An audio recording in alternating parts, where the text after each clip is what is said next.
The content of this podcast is based on medical fact and evidence-based practice from credible authoritative sources, but is not a substitute for your institution's policies, procedures, common sense, or good judgment. The views and opinions are those of Eric Bauer and FlightBridgeED in their entirety.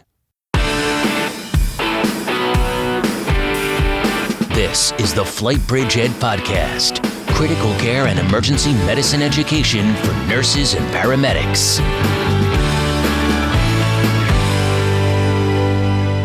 Everybody, Eric back with you. Today, I'm excited to have a good friend of mine, Peter Antevy, on the show.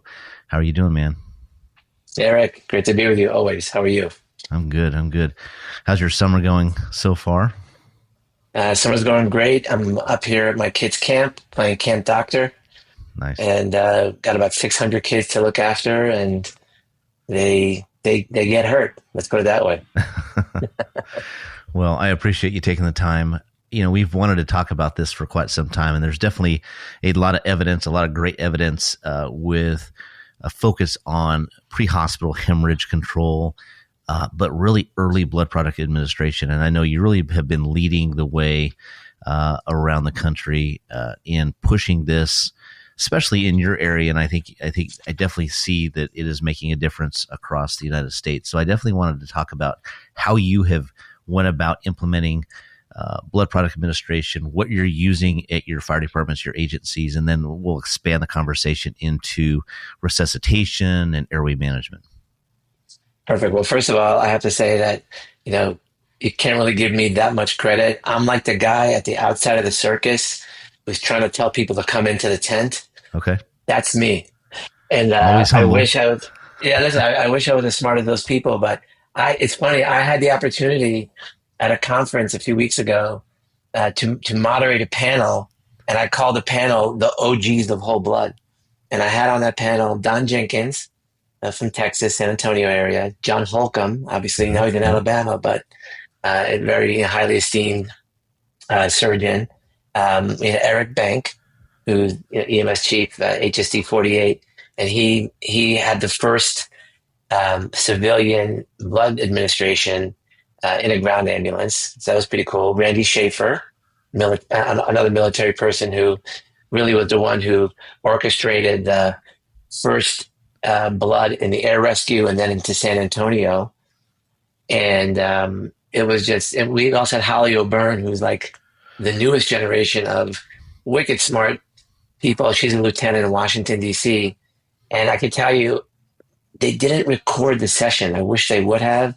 But it was almost very surreal. And the reason I wanted to mention this at the outset is because when you do, the actual work and you look at how this all came about, you have to go back till, the 2014, 2015 time frame where Phil Spinella, Don Jenkins, John Holcomb, they were trying to figure out how to get the military knowledge into the civilian population.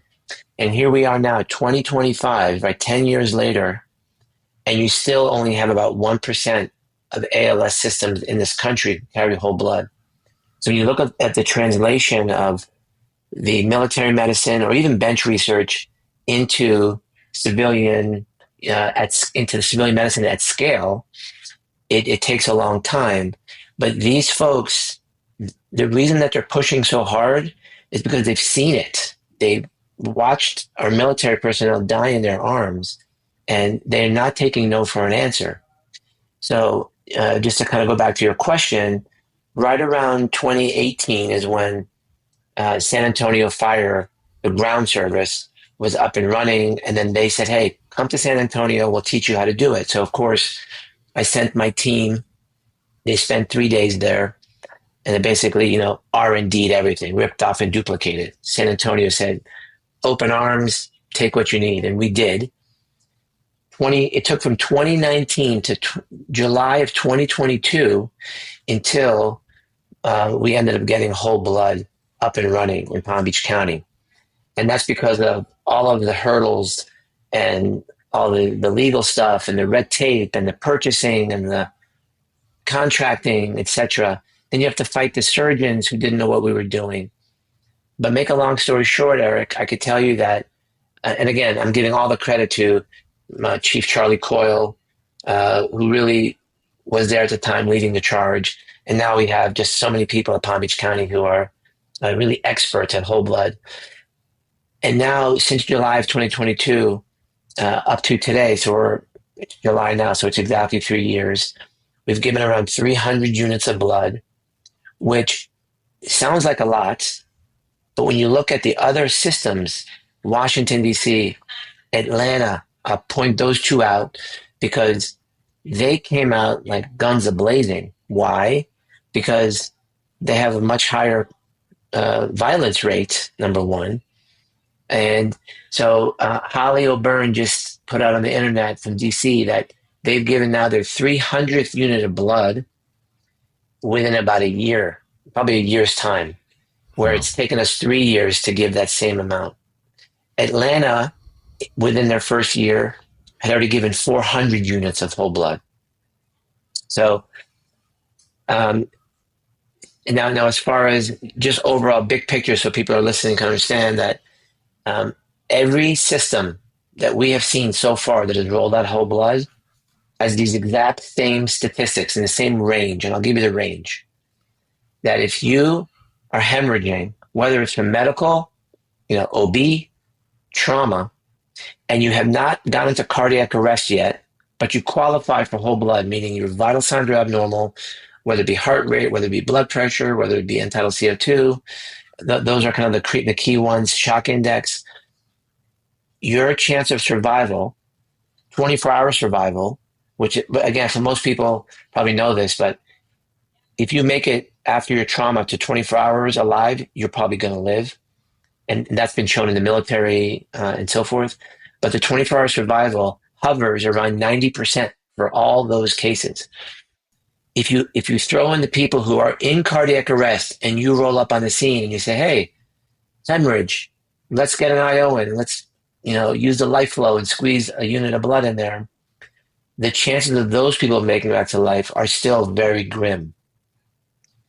So we are now, I'm saying Matt Levy out of Hopkins is now trying to develop like the Utstein criteria, obviously, witness shockable outcomes.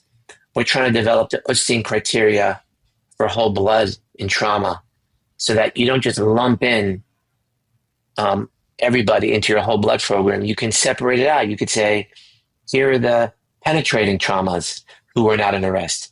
Here are the blunt traumas who are not in arrest. Here are the medicals. Here are the OBs. And then you can say, now here are the folks who were in arrest. And what we're learning is that the people who were in arrest who had a compressible hemorrhage, let's say they had an extremity hanging off, they're bleeding from their arm, you put a tourniquet on, well, you could fill the tank back up and you can get the pulses back. And that's been shown to happen.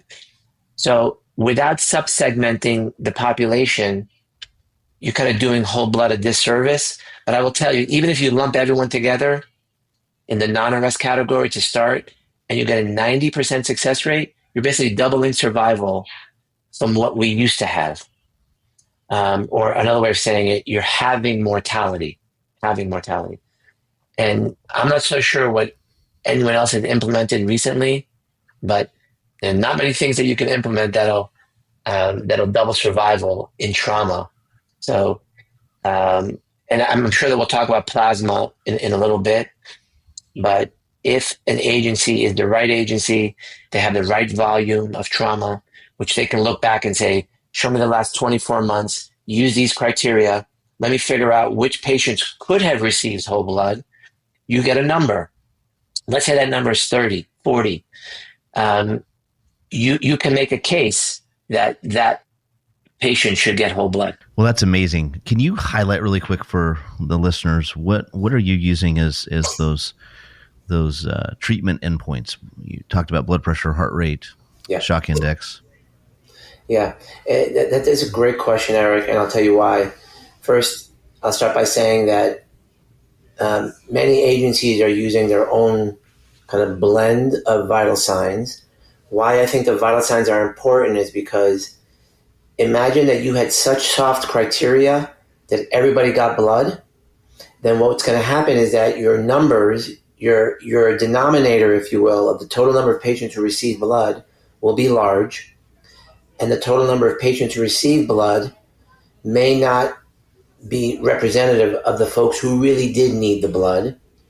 And there was an antibiotic trial done in the Netherlands a few years ago called the Antevy trial that showed that antibiotics didn't help sepsis.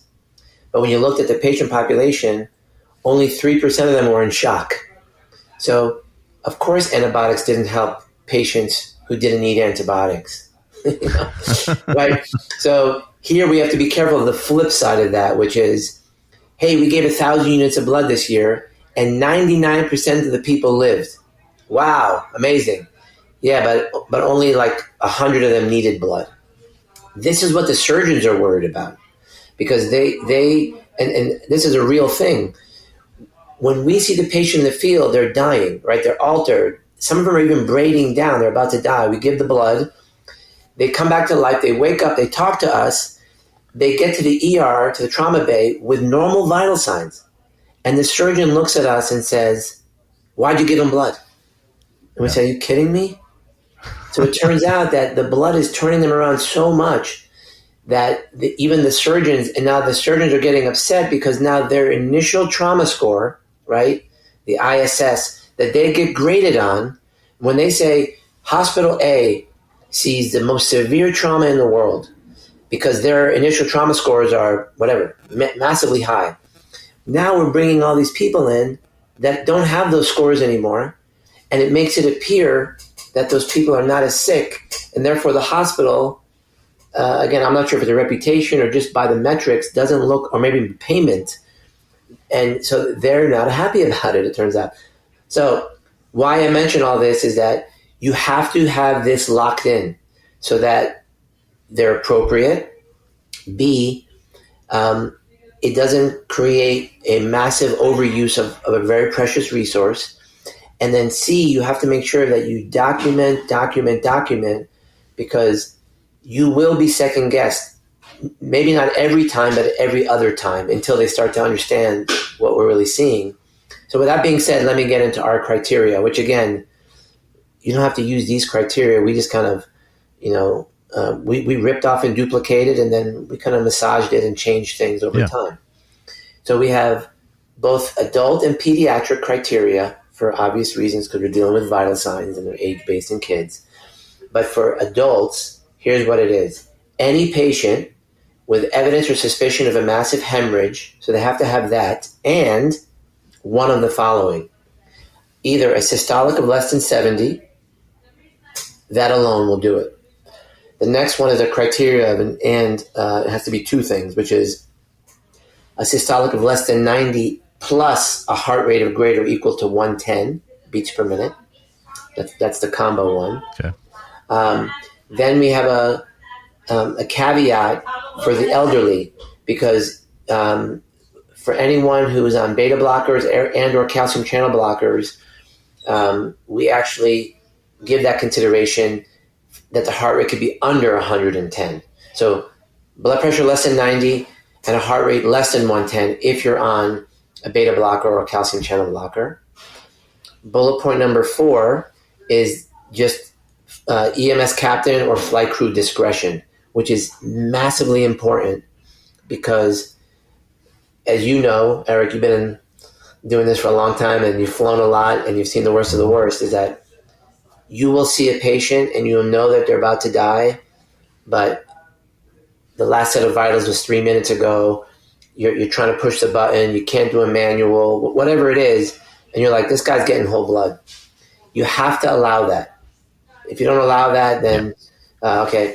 Now, the other thing to consider is end tidal CO2, which is an end tidal of less than 25 is a very nice marker for severe hemorrhage. And the theory, and I haven't really had anyone to corroborate this theory, which is that, if you have your full circulating blood volume, it's bringing back a certain amount of CO2 to the lungs that you're exhaling. If you decrease that blood volume by a liter or two, then you're bringing back less end tidal. So the end tidal reduction, just like in sepsis, an end tidal of less than 25 portends a lactate of 4 or greater. That's what, that the equivalence is. Mm-hmm. An end tidal of less than 25 is significant in hemorrhage, that you have severe hemorrhage enough that you do need whole blood. So there are some people who use it, some people who don't use it. But that's just to keep in mind. And that's it. It's very simple. It's not that complicated. For pediatrics, it's the same thing, but it's basically age based. And so we actually just put it in the app. And if the vital sign is less than this number, then or the heart rate is greater than that number, and I'm happy to share that with you in a spreadsheet if you wanted to pass that around too. It's not information that we want to keep to ourselves. The one big thing, Eric, is that a lot of people will come out of the gate and they'll say, only for adults. And you know as well as I do that even though they know it's right for kids, they just don't want to fight for it. And then when they do fight for it, the next protocol change happens in a year or 2 or 3. And now you have, in those 3 years, you had a 15-year-old who died, and a 17-year-old who died, and a 12-year-old who died. And, it's only 3 or 4 kids. But that's 3 or 4 kids. There is zero reason. And Christine Leeper from Pittsburgh, who's a big scientist in this area, all the military data, there is absolutely no reason. And if anyone's listening to this and they want to know how to get around it, you go to the trauma surgeon and they're going to say, none for pediatrics. And you're going to say, oh, okay, let me ask you a quick question. When we bring this kid to the trauma bay and they're hemorrhaging, what are you going to do? And they're going to say, oh, we're going to give him, O negative. Oh, oh, you will. So you're going to do the same thing that you didn't want me to do. And then that shuts them up really quickly. So they have no evidence around it. All the experts are agreeing now that pediatrics should be in these criteria. So I'm going to push as hard as I can to make sure that every protocol that has whole blood for adults has whole blood for kids. And is that down to what age? Any age. Any age. Any age. Okay. Right. Now listen, I went back, when we were doing this and people thought we were nuts back, after San Antonio did it, I went to my hospital and said, okay, children's hospital, yeah, level 1 trauma center, yeah, okay, we see all the bad stuff, yeah. How many kids under the age of 5 have ever received a whole blood transfusion in the trauma bay? You know what the answer was? 0. So I called around to other hospitals where maybe there's more penetrating trauma. And, they gave me in St. Louis, there was 4. There was a kid who got shot by the father by accident. Another kid who, there was a couple gunshot wounds in there, but there were 4. And the youngest was a year and a half. But I will tell you, to everyone listening today, it's very, very, very, very unlikely that you're going to need a blood transfusion in an infant, in a 1-year-old, and a 2-year-old. And in fact, the youngest we've given so far is a 4-year-old on I-95, best story ever, in Palm Beach Gardens. I got to give Ashley, my EMS captain, huge kudos. This kid was in the back seat, in a car seat, traffic on 95, so they were stopped. This guy came in at a high speed, boom. He, completely wrecked the back of their car. This kid ended up from the back seat, in his car seat, he was now touching the dashboard with his car, in his car seat still. His femur snapped in half. This kid, when we get there, is altered, unconscious. He becomes unconscious, and then his heart rate starts to go from 120 to 110 to 100. It's down to 50. We have an IO in. The first 10 cc's per kilo goes in. This kid, Eric, literally wakes up, starts crying. Oh my God, wow. Right? You get the chills. We package him up, get him halfway to the hospital. There he goes down again, starts to Brady down again. Ashley says another 10 per kilo. And the nice thing about the Life Flow infuser is that every squeeze is 10 ml. And so it was very easy. This kid got 17 squeezes. Very simple. He wakes up again, and this time he stays awake. He gets to the trauma bay, and the surgeon, a resident, right, in training, looks at EMS captain. He's like, you did what? Giving her attitude.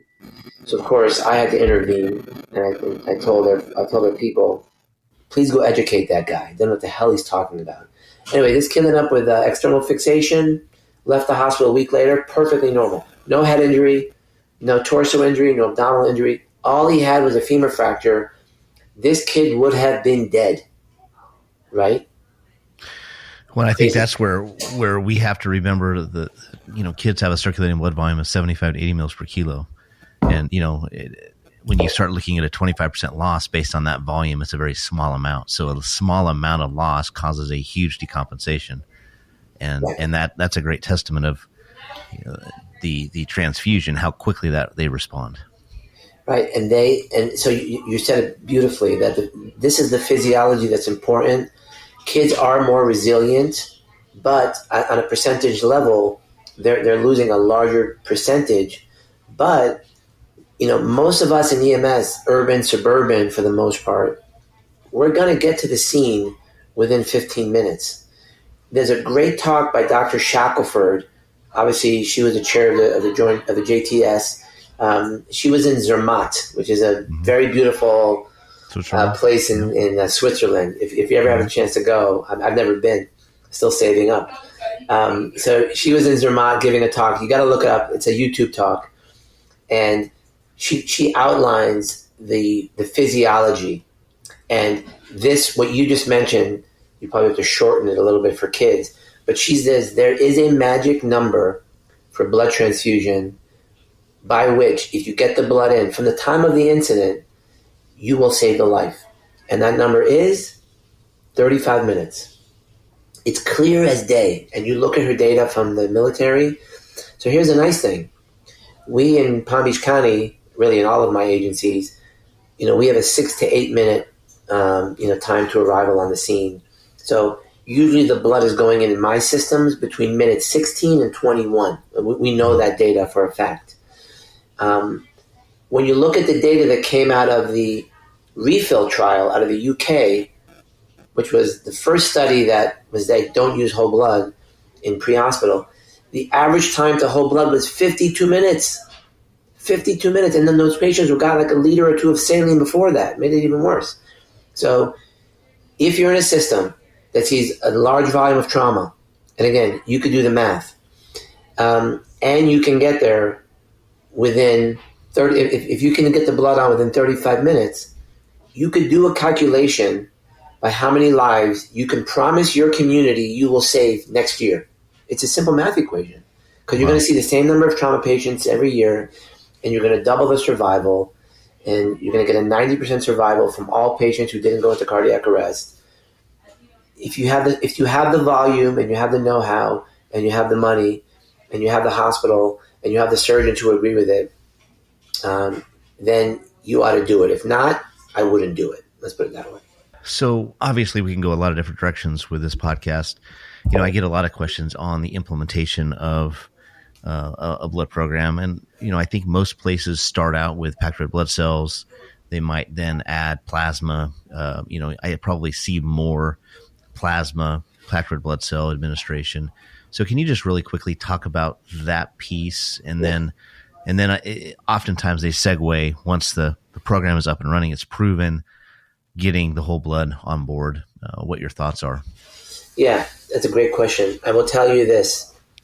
Most programs that have been carrying blood products, let's put it that way, for many years have used packed cells.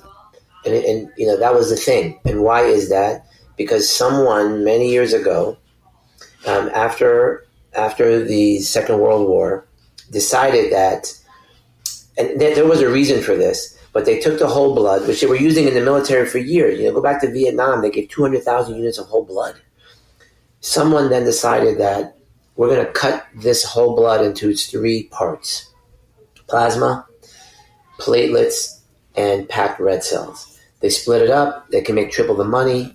And if you have, remember, this is right around the time where the treatment for leukemia was just coming out. And so if you're a leukemia patient and now they're giving you all the chemo, well, they're killing all of your cell lines. But today you need platelets, and tomorrow you need packed cells. So there was a need for breaking up this whole blood into component parts.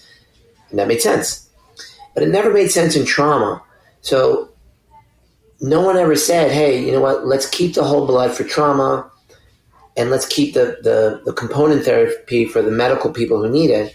So what they forced the trauma people to do is to give the trauma patient it back in parts. So you have a nurse, imagine a nurse sitting at the bedside. Someone comes in with a cooler, and there's plasma, there's FFP, and there's PRBCs. And someone says, okay, let's go ahead and give the massive transfusion protocol. And now you only have, let's say, 1 or 2 lines. Hey, which one do we give first? Okay, give the packed red cells first. So now you're literally with a piece of paper, and you write the 3 things down, and you're giving a 1 and another 1 and another 1. And you're documenting just like you were in kindergarten, right? That's how it's done. And then like 30, 40 minutes into it, when like the shit's hitting the fan and everything's going crazy, all of a sudden they're like, what unit are we on? It's a cluster of epic proportions. This is when the Don Jenkins, the Phil Spinellas, John Holcombs, and those guys came and said, what are we doing? And really it's Jenkins who, when he was in the Mayo Clinic, who said, screw it, I'm doing it, and I don't care what you say. And he just made it happen. Like he literally just, if you ever met Don, he's most humble human being. He's a powerhouse. This guy just said, we're going to do it. And then, then he moves to San Antonio and the rest is history. So I would say today, everyone who's starting a blood transfusion program is going to go for whole blood. But here's the problem, that there is a problem with the amount of product that's available. So if you're in business as a as a blood product distributor, and someone says, you could take this 1 unit from Eric that he gave you his arm and you gave him 2 movie tickets, you can cut it into 3 parts, make 3 times the money, or you could sell it to that lowly EMS program for dirt cheap. What are you going to do? Oh, well, suddenly, I'm so sorry, EMS, we don't really have any more product for you. And that is a real problem, which we can discuss later. There's definitely ways of getting around that. We are now in Broward, in Broward and Palm Beach County, the same distributor that's providing me blood in Palm Beach, the same distributor is providing us blood in Broward County. They've told my other agencies, sorry, we're done. So now the state is getting involved. So there is a big issue with blood product, and they don't want to give away the cheaper product to us, especially because it's in the sunshine. All the contracts are discoverable. They're in the open.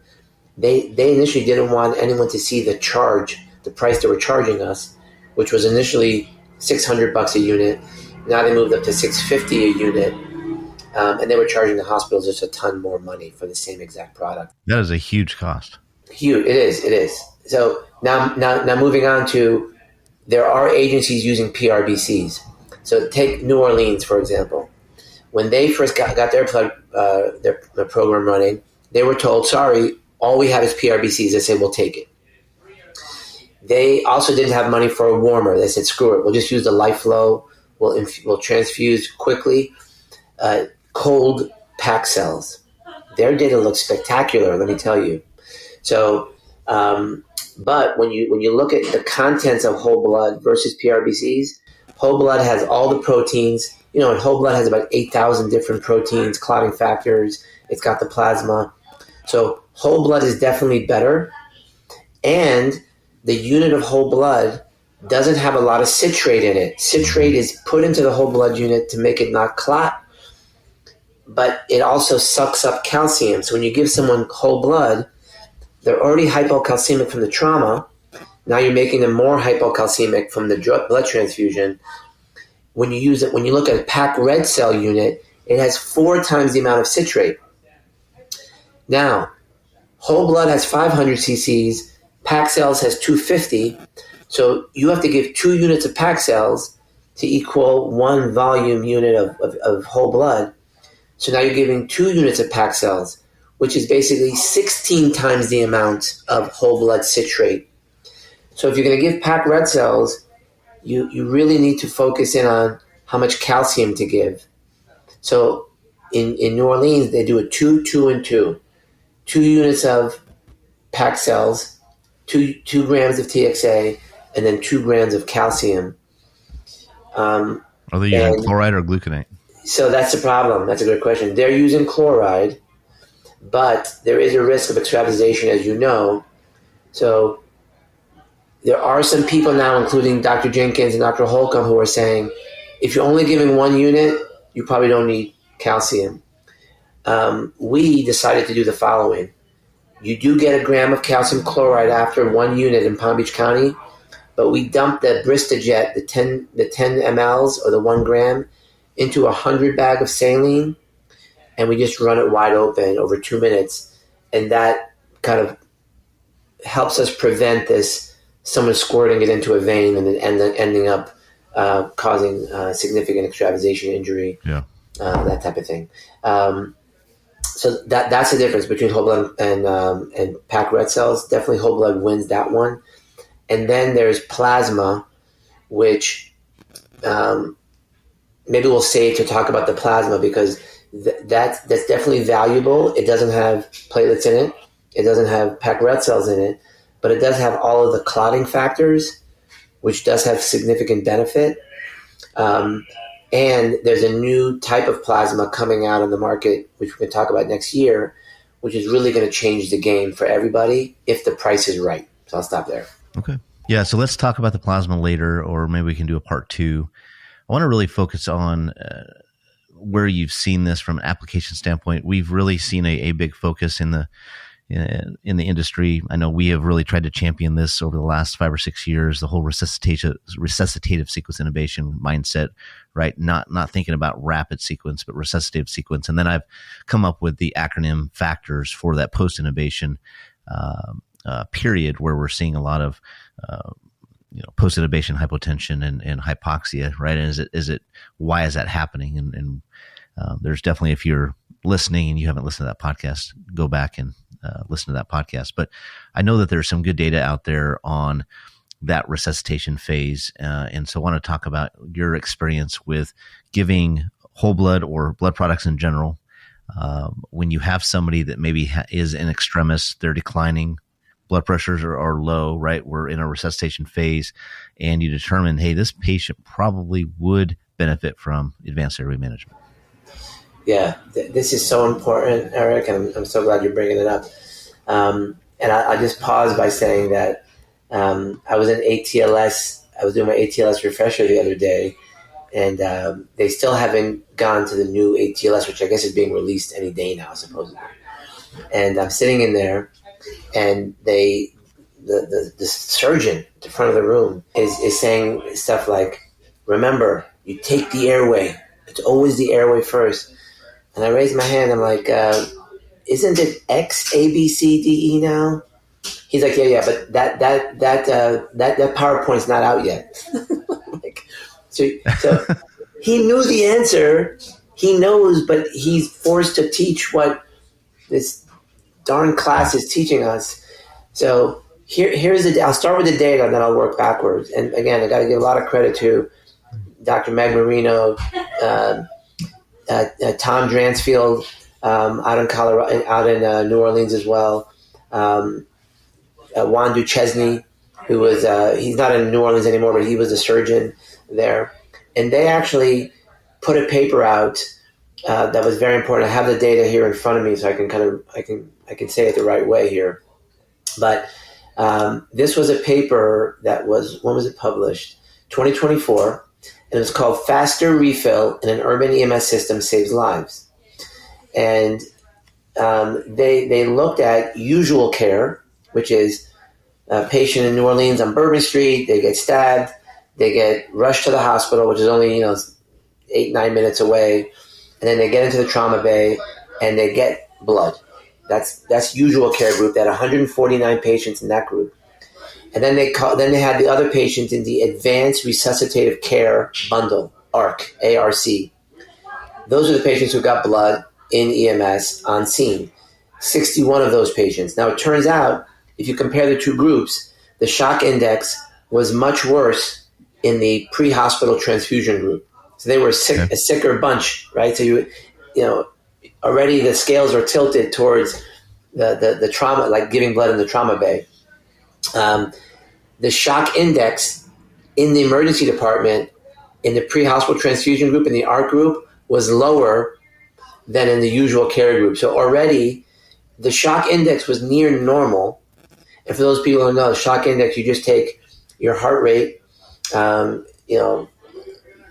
most people's, I should say, you take your heart rate and you divide it by your blood pressure. So heart rate 60, your systolic blood pressure is, let's say, 120. 60 over 120 is 0.5. 0.5 is considered normal. As you start to go up, meaning that your blood pressure goes down or your heart rate goes up, you can start to see that number is going to start to get higher. Once you have a shock index of greater than 1, so let's say heart rate's 100, your systolic pressure is 100, that's not good. Now your heart rate's 120 and your blood pressure is 100, now you're at 1.2. Once you start to get up higher and higher, your chance of mortality goes way up. So already you saw in this New Orleans study that the shock index was almost near normal. Okay. The EMS intubation rate is the key here. In the usual care group, 12% got intubated, 12%. In the pre-hospital transfusion group, 1.6% got intubated. So it was basically an almost tenfold reduction in intubation. Now, that's part one of the physiology. Now, you're a physiology guru, and I know that you talked about this on your last podcast, but when you have somebody breathing, their cardiac output is minimal at best, and then you come and you paralyze them. Now they don't have that negative pressure breath to create that vacuum to pull blood into their RV, that's what's keeping them alive. You are now, once you give the paralytic and then you throw positive pressure on board, their cardiac output goes to 0 and they go into cardiac arrest. Scott Weingart showed this. Our good friend Jeff Jarvis showed this. Other studies that have come after them, one from India, has shown this, that if you are not optimized from a blood pressure perspective, and then you go and you try to paralyze someone and you throw on the positive pressure, they will have peri-intubation arrest. And what they really needed was perfusion to their brain to wake back up again. So I'll just relay one case and I'll pitch it back over to you. But one of our very first cases was a police officer whose partner was being attacked by a dog. So to save his partner, he shoots the dog. And I love dogs, and that part of the story is not so happy for me. But he shoots the dog. The bullet ricochets off of the concrete wall behind them, and it goes right into his partner's groin. Puts a hole the size of like a small water bottle in the guy's groin. This guy's bleeding out. Our ambulance crew gets there. They put pressure, dressings. They're putting their knee in the guy's groin. This guy's unconscious. He's out. They're about to intubate the guy. EMS captain gets there and says, wait. He drills the IO, squeezes 1 unit of blood into him with a life flow. The cop literally wakes up. He looks around and he says, give me more. And literally that story still persists in our agency because it was almost surreal that the guy literally woke up and started talking, and he says, whatever you're doing, give me more of that. We've since had a number of patients tell us the same exact thing. So what Mark and the others showed in this study, it isn't just a fluke. Every single agency that has rolled out whole blood, who has taught their crews altered mental status with hemorrhage, that's not because of a TBI, does not get intubated first. They get X first. So the X, exsanguination, replace the blood before you go to ABC. And that's the resuscitate before you intubate. And that's the acronym that you developed. The fact that in 2025, in June, I was taught by a surgeon in an ATLS course not that is concerning to me. What can I say? Yeah. Well, and I think that is the big thing is teaching the crews to be, again, no TBI, recognizing mechanism, hemorrhage. I want to come back to the shock index here for a second, but recognizing those things and then having a guideline where, it. So what if they don't have whole blood? Let's say they have plasma packed red blood cells. Same thing, a unit of plasma using a unit of packed red blood cells, see what happens, or would you go 2 packed red blood cells? I mean, I know that's 4 times the citrate, but. Yeah. So based on the data that's coming out of New Orleans, I can speak to that. So that's 2 units of packed cells. But I will tell you what we're doing in Palm Beach County, because I could speak to that, and we have some information. We haven't published this yet, but about a year ago, we said to our distributor, "Hey, do you guys have plasma?" They said, "That's basically like a throwaway substance. Like nobody wants plasma." So we said, "Cool. How much would you charge us for it?"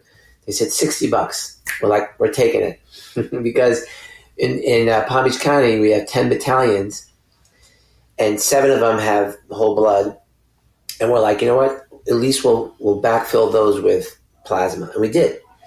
So we have a lot of patients who have true trauma, who need red cells. We don't have whole blood, and they get plasma. But the beauty of the plasma is that it's helping to stop the bleed very effectively. Just a quick second on the type of plasma we're carrying. When you go and put out your arm and they're getting your plasma, what they'll often do is freeze it. And that's what they call fresh frozen plasma. Mm-hmm. It's fresh. Someone just gave it. They froze it. And then when you give it back, you got to thaw it out. Then there's something called cold liquid plasma, which is, it's not ever frozen. It came from somebody recently. They cooled it, and you're using it. So that's it's better because the proteins are better. They're healthier, if you will. And it's dirt cheap. So I would say that in agencies that cannot get whole blood, or let's put it this way. If you know that one day you're going to get whole blood, tomorrow you start with plasma. Why? No one's going to be upset if you waste it. It only costs $60. And this is the training wheels to whole blood. Once you have the cooler and the life flow and the warmer and your protocol set up, it's the same exact protocol. You have all that. Then you just throw the plasma in the cooler and you say, have a good day. And by the way, it's type A plasma, not O positive. And we can talk about that at a different time. But type A plasma is what you would buy, cold liquid. Next year is coming out with something called spray dried, which is going to be, if it's reasonably priced, everybody will carry it, and everybody will use it instead of normal saline or LR. You'll never use those ever again in trauma, ever again. So I will say today, I'll put myself on record on July 2nd, 2025, that we should never, ever be using normal saline or LR in trauma patients or TBI patients ever if you have plasma. That's the big if. So,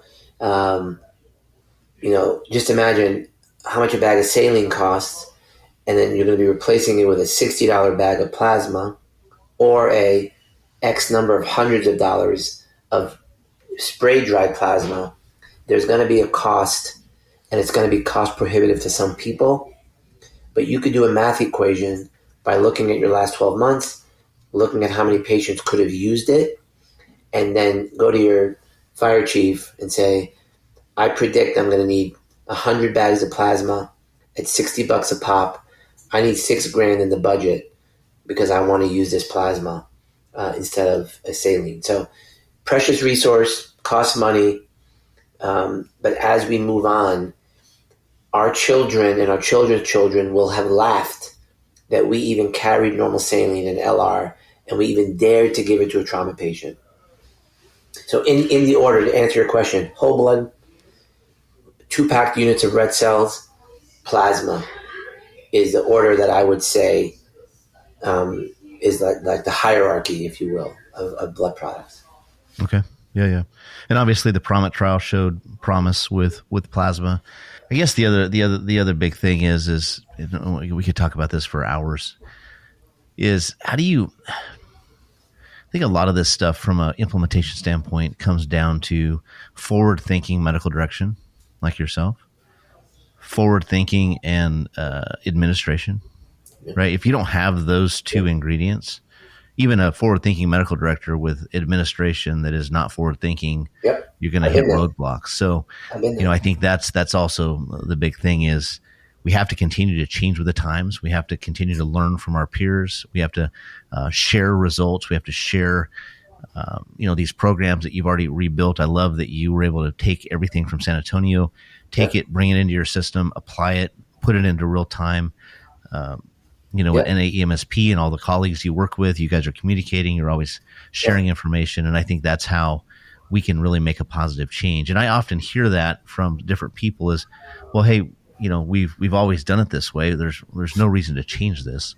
And that's just irresponsible almost. It is. And you're exactly right with the two pieces. I would add a third piece in there, which is what state you live in, right?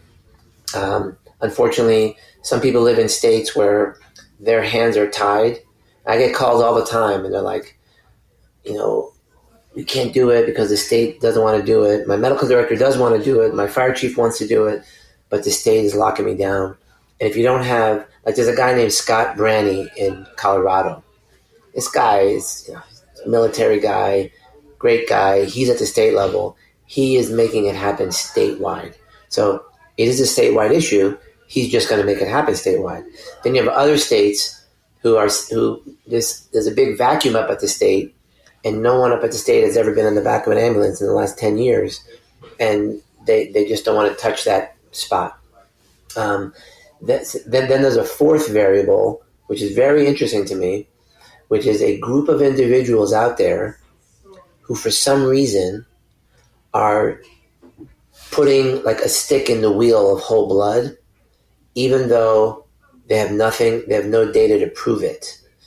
And so there's a financial conflict of interest here for some people. And I want people to be aware of this, which is if you are a system where you're called out in the helicopter to bring the whole blood, and you have, let's say, 30 runs a year, 30 flights a year for whole blood runs, and tomorrow those 30 runs go away, you can do the math on that. And so I've been following very closely certain places around the country where pretty smart doctors are coming up against whole blood. They're writing papers that are completely trash papers, and everyone's calling them out. But now that there's such a huge wave of not only people but data, and of course those people are going to say, well, we want the randomized controlled trial. That's their way of getting around it. Or they'll point to the refill trial from the UK, but they won't mention that it was a 52-minute until the patient got blood. So people have to be very attuned to what's happening. They have to be able to go and make the case. And so what I would propose to people is the following, is that there are entities. San Antonio is the leader, right? They invite people. They do summits every year. That's number one. I'm part of a group that's led by people like Randy Schaefer, Mark Peel, Juan Duchesne, Tom Dransfield, and many others, who we created something called the Spark Academy. And the ARC, the Spark, is Advanced Resuscitative Bundle. And basically, it's a 4-hour class that we put on at conferences all over the country. And it's meant for people to come in and learn from the people who are doing it, right? We have military folks. We have Navy SEALs who are with us, who we have surgeons, we have everybody there. Other people like Matt Levy at Hopkins, they just put together an online training. So now that we're in, if you look at that bell curve of adoption, you have the early adopters. Mm-hmm. The early adopters are typically innovators who also have, a component of being maybe a more high performer, OCD, very attuned to process, detail, training, education. So those first 250 or so agencies who initiated whole blood already are probably a different type of service. Now what's happening is we're getting into the middle of the bell curve, which is, hey, I heard you were doing whole blood. That sounds pretty cool. I heard, the FlightBridgeED podcast, and I want to do it. And they go back to their agency, and there's crickets. So they don't really have that much information. They don't have support. So we want to be that support. San Antonio wants to be that support. Matt Levy wants to be that support. The folks at the led by John Kramer want to be that support. So there's been this coalescence now of massive amount of education that will come to you. Randy Schaefer now is a consultant, and everyone who calls me, I say, you call her, you pay her money, and she will get your blood program up the right way. She will talk to the blood banker. She will get your policies together. She will make everything run smoothly, because here's what we're worried about. That middle of the bell curve type of population comes in. They don't have their temperature monitors correct. They don't have the right coolers. It's all Mickey Mouse training. Nothing's right. The FDA comes in and inspects, and they shut the whole state down. They say, this is Mickey Mouse. You guys don't know what you're doing. So if I had it my way, and I hate regulation, right? I'm in Florida. We're a delegated practice state. But I do think that if you're an agency wanting to start up a whole blood program, there should be somebody who knows what they're doing to come in and say, check, check, check, check, check. You look like you know what you're doing. You have all the things in place. Good. Go ahead and start. We give you the blessing.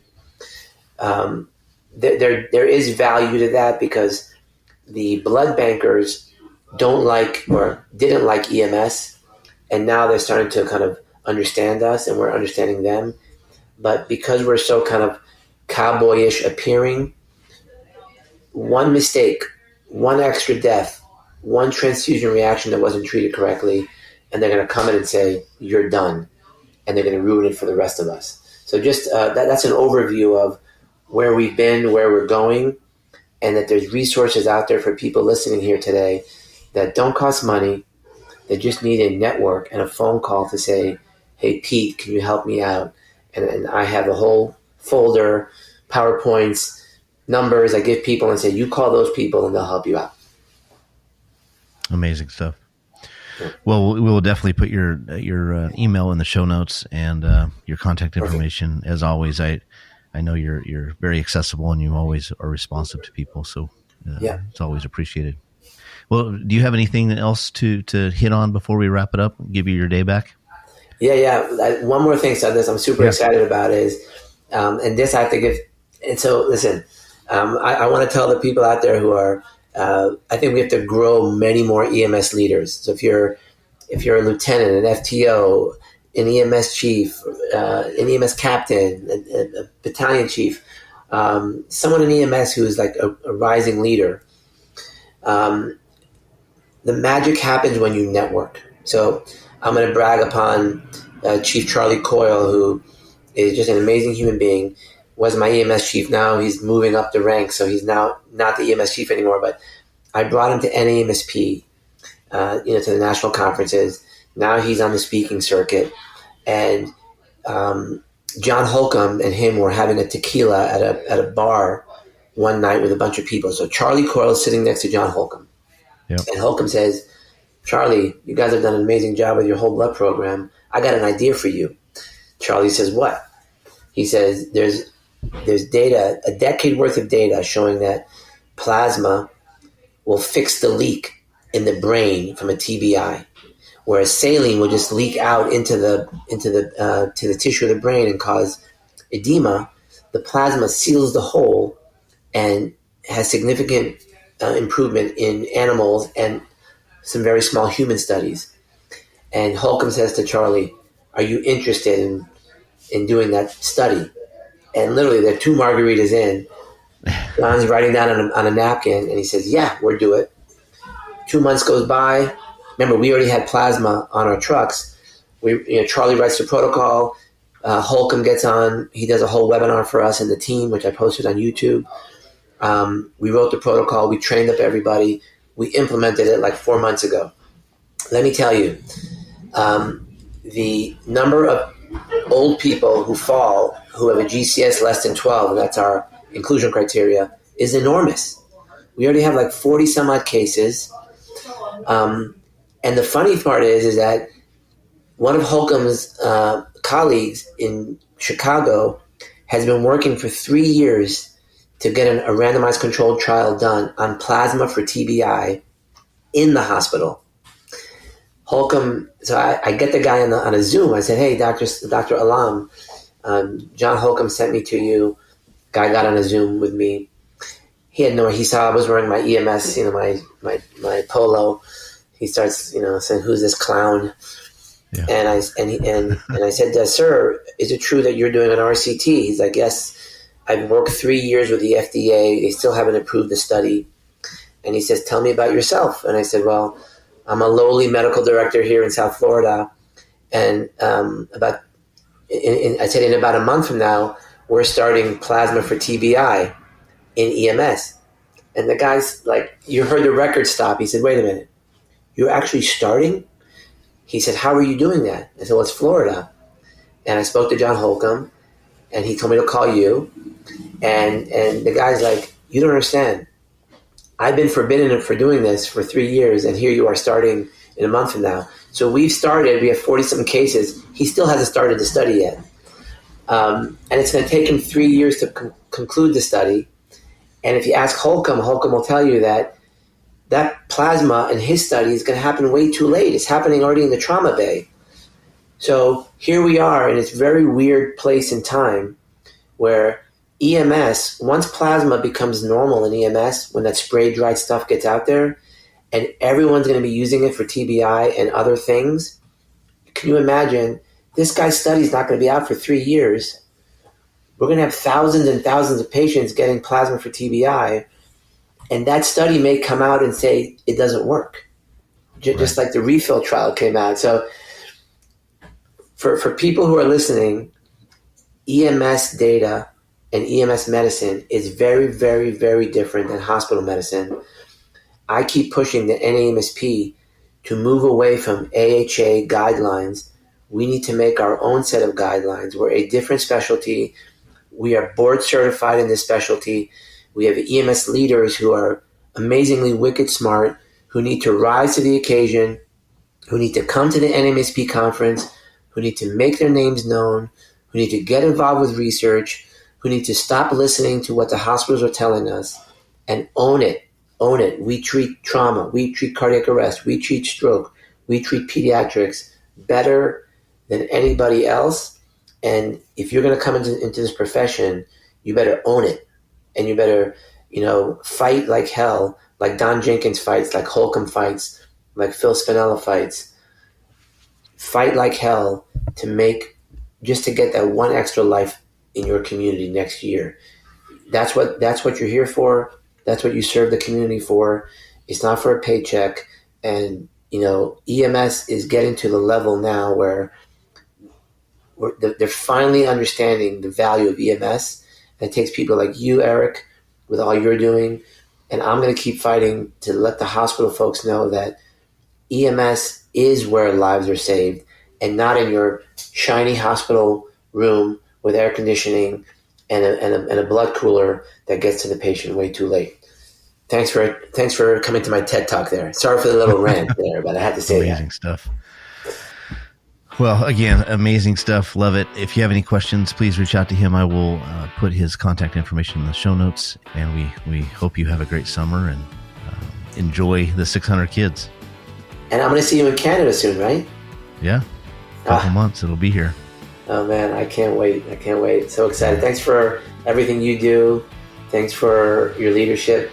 And there's not a place I go around the country that people haven't been impacted by you and your entire team. So from my team to yours, thank you so much for everything you do. And I appreciate that. Have a great summer. All right, guys. If you have any questions, again, reach out, eric.bauer@flightbridgeed.com, and we'll talk to you soon. This has been a production of the FlightBridgeED Podcast, leading the way in pre-hospital critical care and emergency medicine education.